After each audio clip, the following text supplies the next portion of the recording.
horta sideeda waxaa jira waxa la yidhahda SNA Somali National Army gaal oo dhan ajnabi oo dhan waxay aqoonsan yihiin waxa Somali National Army ciidanka daraawiishta Puntland waxay u haystaan militia la yiraahdaa legitimate ciidan oo dalka ka jira way aaminsan yihiin waa la socotaa waa Somali National Army ciidanka Jubaland waa militia ciidanka Puntland waxay aaminsan yihiin daraawiishta Puntland aragtay waxay aaminsan yihiin militia ta aniga marka waxaan ka shaqeynay in 3,000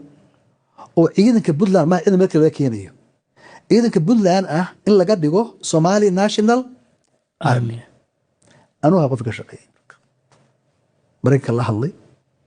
in marka ciidanka tababaran way yimaadeen waxay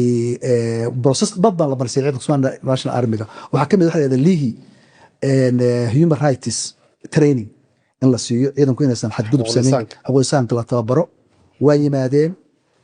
biometric baa lagu bilaabay in la siiyo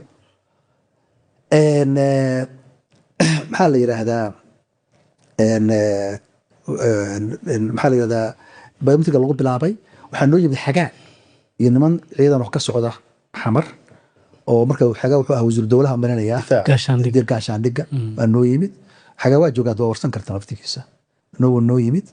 marka ciidanka 3,000 ah oo laakiin ciidan meel kale la keenay ma ciidanka Puntland ah